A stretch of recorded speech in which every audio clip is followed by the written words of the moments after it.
प्रणाम my dear students, how are you all. आशा करती हूँ बेटा आप सब अपने घर पे सुरक्षित होंगे, ठीक ठाक होंगे, अपनी स्टडीज़ भी आप कंटिन्यू कर रहे होंगे। सो चैप्टर नंबर 2 जो हमारा है स्ट्रक्चर ऑफ एटम, बेटा ये चैप्टर अब एंडिंग की तरफ आ रहा है। तो कल मैंने टॉपिक करवाया था शेप ऑफ एस ऑर्बिटल, आज मैं आपको करवा रही हूँ शेप ऑफ पी ऑर्बिटल। देखिए ध्यान से, शेप ऑफ पी ऑर्बिटल। तो ये कह रहा है p orbital has one nodal plane. कल मैंने पढ़ाया था आपको एस ऑर्बिटल के बारे में। जो पी ऑर्बिटल है इसमें एक नोडल प्लेन होता है। पी ऑर्बिटल की शेप होती है डम्बेल शेप। पी ऑर्बिटल की शेप है dumbbell shape because the probability of finding the P electron is maximum in the two opposite lobe. बेटे डम्बेल शेप का होता है और यहाँ पर जो इलेक्ट्रॉन मिलने के चांसेस हैं वो ज़्यादा है टू अपोजिट लोब्स के अंदर। नाउ मैंने यहाँ पे लिखा हुआ है one nodal plane. So what is the meaning of nodal plane? Nodal plane is the plane then pass through the nucleus. Nodal plane is the plane which pass through the nucleus where the probability of finding the electron is zero. जो nodal plane होता है ये nucleus से पास होके जाता है और यहाँ पर जो इलेक्ट्रॉन के मिलने के चांसेस है वो नील है। ठीक है, it is the plane passes through the nucleus where the probability of finding the electron is equals to zero. अब ये आपको पता है बेटा फॉर द पी ऑर्बिटल्स जो m होता है, m means magnetic quantum number, उसकी वैल्यू क्या क्या होती है? -1 0 एंड +1। -1 0 एंड +1। -1 होती है पी वाई के लिए, 0 होता है पी जेड के लिए और +1 होता है पी एक्स के लिए। -1 है पी वाई के लिए, 0 है पी जेड के लिए और +1 है पी एक्स के लिए। अब पी एक्स का मतलब ये है जो इलेक्ट्रॉन की डेंसिटी है वो मैक्सिमम है एक्स एक्सिस पे।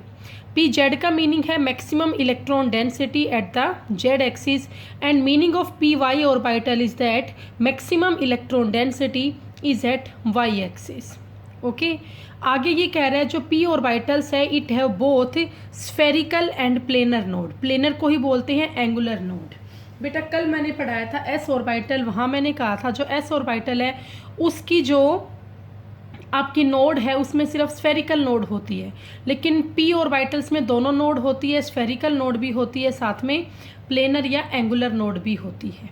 Okay, so how can we calculate number of spherical node?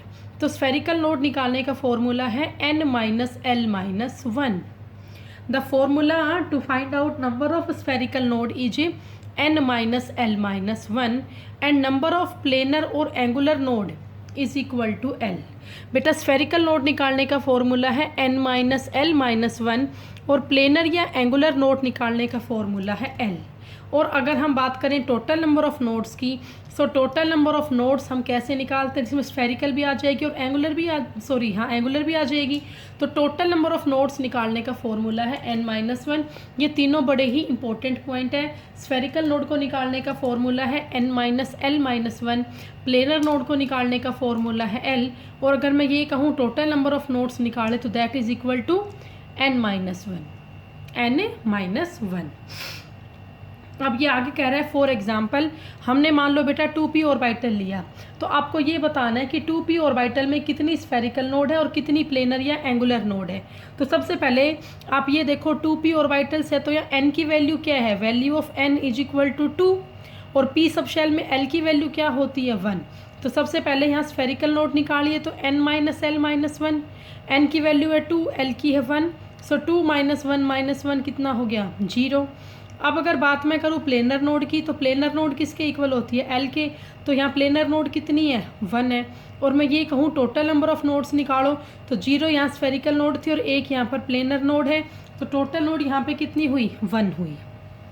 ऐसा आपका नेक्स्ट एग्जाम्पल है, हमने लिया 4p ऑर्बिटल्स। तो आप देखो 4p ऑर्बिटल में n की वैल्यू क्या है? 4 है, तो यहाँ l की वैल्यू क्या होगी? 1 होगी। तो अगर अब मैं यहाँ स्फेरिकल नोड निकालूँ तो फॉर्मूला क्या होगा? n-l-1। वैल्यू ऑफ n यहाँ पे 4 है, वैल्यू ऑफ l यहाँ पे 1 है, सो 4 - 1 इज इक्वल टू 2 हो गया। सो प्लेनर नोड यहाँ पे कितनी आई? है तो p ऑर्बिटल ही, प्लेनर नोड आपकी 1 आई, 2 + 1 टोटल नोड 3 आई टोटल नोड निकालने का डायरेक्ट फॉर्मूला भी आपका क्या है, n-1। तो अगर हम 4-1 यहाँ करेंगे तो कितना आएगा, 3 आएगा। सो बेटा अब हम यहाँ पे करते हैं शेप्स ऑफ पी ऑर्बिटल्स। तो मैंने आपको बताया कि जो पी ऑर्बिटल की शेप होती है वो डम्बेल शेप होती है, it is of dumbbell shape, ठीक है। सो अब बेटा आपको ये भी पता है p sub shell contain 3 orbitals, p x, p y and p Z.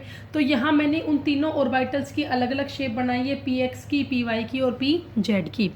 सबसे पहले पी एक्स ऑर्बिटल का मतलब क्या है कि जो इलेक्ट्रॉन की प्रोबेबिलिटी है वो सिर्फ कहाँ पर है, एक्स एक्सिस पे है। पी वाई का मीनिंग क्या है, probability of finding the electron is maximum at y axis. और पी जेड का मीनिंग क्या होगा, probability of finding the electron is maximum at z axis, ठीक है। सो बेटा ये देखिए ये आपकी पी एक्स ऑर्बिटल की शेप है। तो हमने यहाँ पर 3 एक्सिस ली, एक्स एक्सिस, वाई एक्सिस और जेड एक्सिस। अब पी एक्स का मतलब क्या है कि इलेक्ट्रॉन डेंसिटी कहाँ पे मैक्सिमम है, एक्स एक्सिस पे मैक्सिमम है। तो हमने यहाँ पे दिखाया बेटा कि ये 2 लोब है एक्स एक्सिस पे और 2 लोब के बीच का बेटा ये रीजन, ठीक है, जो न्यूक्लियस से पास होके जाता है उसको हम बोलते हैं नोडल प्लेन। नोडल प्लेन वो जगह है जहाँ पर इलेक्ट्रॉन डेंसिटी 0 है। तो यहाँ पर ये 2 आपकी अपोजिट लोब होती है और इन दोनों लोब का चार्ज भी क्या होता है, अपोजिट होता है। 1 carry positive charge and 1 carry negative charge. अब अगला है पी वाई। तो आप ये देखो पी वाई में भी क्या एक्सिस तो 3 है, एक्स वाई और जेड, लेकिन इलेक्ट्रॉन डेंसिटी सिर्फ कहाँ ज़्यादा है, वाई एक्सिस पे ज़्यादा है, ठीक है। और अगर हम बात करते हैं पी जेड की, तो पी जेड की शेप आप निकालेंगे तो आप ये देखिए यहाँ भी एक्सिस तो 3 है, एक्स वाई और जेड, लेकिन जो इलेक्ट्रॉन के मिलने की प्रोबेबिलिटी है वो सिर्फ कहाँ पे है, जेड एक्सिस पे है। तो ये आपकी शेप हुई पी एक्स ऑर्बिटल की, पी वाई ऑर्बिटल की और पी जेड ऑर्बिटल की, ओके। तो बेटा अब इसके बाद नेक्स्ट टॉपिक हम कर रहे हैं shapes of D orbital, shapes of D orbital. तो बेटा अगर हम बात करते हैं डी ऑर्बिटल की शेप की, तो हमने कहा पी ऑर्बिटल होता है डम्बेल शेप। तो जो आपका डी ऑर्बिटल होगा that is double dumbbell shape. आपका डी ऑर्बिटल बेटा डबल डम्बेल शेप होगा, ठीक है। मतलब अभी तो ये सिंगल डम्बेल शेप है, ऐसा ही एक और बन जाएगा, डबल डम्बेल शेप हो जाएगी डी ऑर्बिटल की। आगे ये कह रहे हैं D orbital also have both node.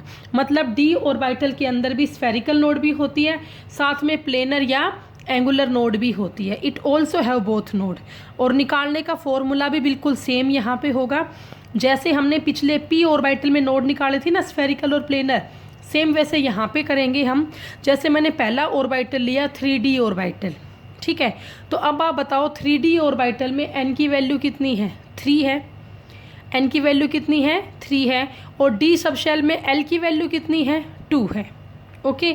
सो अब मैं आपको ये कहूँ कि आप इसमें स्फेरिकल नोड निकालो, तो स्फेरिकल नोड निकालने का फॉर्मूला क्या होगा, n minus l minus 1, n minus l minus 1। तो n की वैल्यू कितनी है पहले में 3, l की वैल्यू कितनी है 2। सो 3 माइनस 2 माइनस 1 कितना होगा, 0। ये कितना हुआ आपका, 0 हुआ। अब प्लेनर या एंगुलर नोड तो पता ही आपको किसके इक्वल होता है, l के। सो यहाँ l की वैल्यू क्या है, 2 है। टोटल नंबर ऑफ नोड 0 + 2 2 ही आई। और टोटल नोड निकालने का फॉर्मूला सेम पिछला टॉपिक का जैसा ही है। टोटल नोड कैसे निकलती है, n माइनस 1, तो 3 माइनस 1 भी कितना हो गया, 2 हो गया, ठीक है। ऐसे नेक्स्ट आप देखो हमने लिया 4f ऑर्बिटल, ओके। सो अब आप बताओ 4f ऑर्बिटल में n की वैल्यू कितनी है, 4 है भाई। 4f ऑर्बिटल में n की वैल्यू कितनी है, 4 है। सो अब यहाँ l की वैल्यू क्या होगी, sp_d_f सब शेल है, f सब शेल में l की वैल्यू कितनी होगी, 3 होगी। तो अब आप इसमें स्फेरिकल नोड निकालो, तो स्फेरिकल नोड कैसे निकलेगी, n minus l minus 1। n की वैल्यू है 4, l की वैल्यू है 3, तो 4 माइनस 3 माइनस 1 कितना हुआ, 0 हुआ। अब अगर हम यहाँ पर प्लेनर नोड निकालें, तो प्लेनर नोड निकालने का फॉर्मूला क्या होता है, planar node is equal to l। l की वैल्यू यहाँ कितनी है, 3 है। तो टोटल नोड यहाँ पे कितनी हुई, 4 माइनस 1, n माइनस 1 हुआ, 3 हुआ, ठीक है बेटा, समझ में आया। तो ये बहुत ही इंपॉर्टेंट टॉपिक है, it is a very important topic. हमेशा एक न्यूमेरिकल आपका जरूर आता है किसी भी ऑर्बिटल से स्फेरिकल नोड निकालने का या प्लेनर या एंगुलर नोड निकालने का। आगे ये कह रहे हैं, अभी हमने पढ़ा था जो p ऑर्बिटल है it contain 1 nodal plane but d orbitals always have 2 nodal plane. D orbitals, बेटा प्लीज इस बात को आप नोट करें, d orbitals always have two nodal plane. Nodal plane का मतलब वो प्लेन जो न्यूक्लियस से पास होके जा रहा है। A plane passes through the nucleus where probability of finding the electron is 0, ठीक है।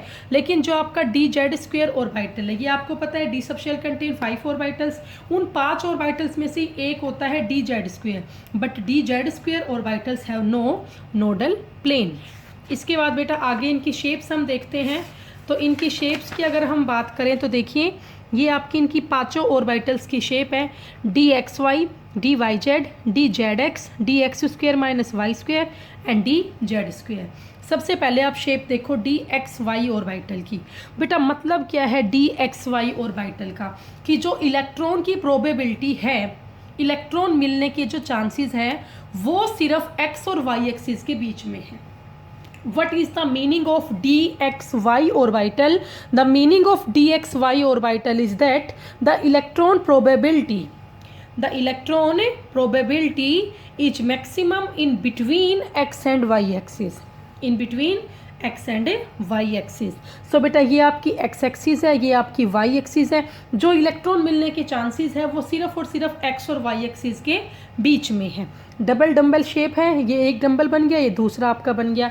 बट आप ध्यान रखना बेटा p ऑर्बिटल में क्या था, जो एक डंबल की अपोजिट लोब थी दे कैरी अपोजिट चार्ज, लेकिन यहाँ पर opposite lobe same charge carry करेगी। Here opposite lobe carry same charge. Okay, so ये आपकी शेप हुई डी एक्स वाई ऑर्बिटल की, डबल डंबल शेप ये हुई। अब हम बात कर रहे हैं डी वाई जेड एक्सिस की। So what is the meaning of d y z orbital? The meaning of d y z orbital is that the probability of finding the electron is maximum in between y and z axis. D y z orbital का मतलब ये होगा बेटा जो electron probability है वो maximum कहाँ है, वाई और जेड एक्सिस के बीच में है। तो बेटा कुछ भी चेंज नहीं किया मैंने, जस्ट एक्सिस के नाम चेंज किए, एक्स वाई थे यहाँ मैंने वाई जेड कर दिया। बिल्कुल सेम आपकी इसकी भी शेप है, अपोजिट लोब यहाँ पे सेम चार्ज की होगी। तो ये आपकी शेप हुई डी वाई जेड ऑर्बिटल की।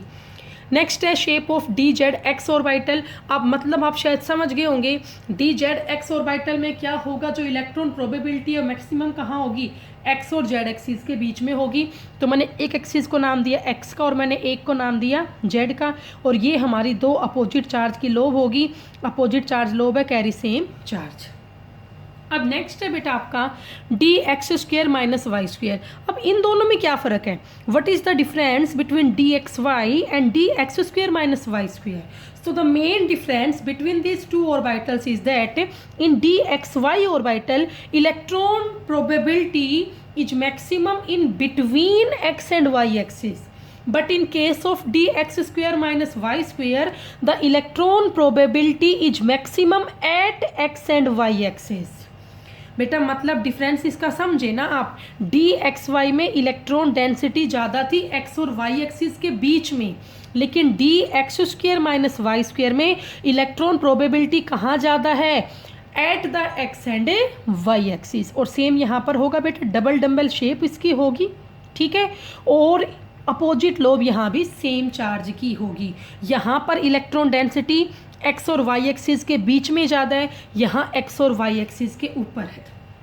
अब जो ये आपके चारों ऑर्बिटल्स हैं d x y, d y z, d z x और d x square minus y square, these 4 are double dumbbell shape, और इसी को हम बोलते हैं क्लोवर लीफ शेप। ओके, अब लास्ट बेटा हमारा बच्चा fifth orbital is d z square orbital. So what is the meaning of d z square orbitals? तो बेटा मैंने आपके यहाँ 3 एक्सिस दिखाई है, x axis, y axis and z axis.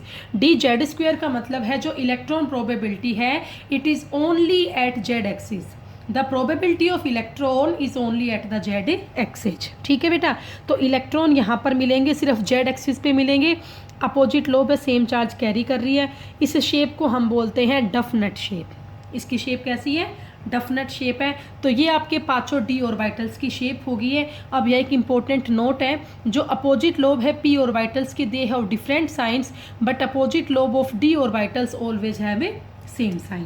बेटा एक और बात, यहाँ पर जो ये पॉजिटिव एंड नेगेटिव साइन है inside the lobe of p and d orbitals, the positive and negative side inside the lobes of p and d orbitals they are only for the wave function, ये सिर्फ किसके लिए है, wave function के लिए है। सो इसी के साथ हमारा टॉपिक कंप्लीट हुआ शेप्स ऑफ एटॉमिक ऑर्बिटल का। कल दोबारा से मिलते हैं एक नए टॉपिक के साथ। Thank you so much, have a nice day.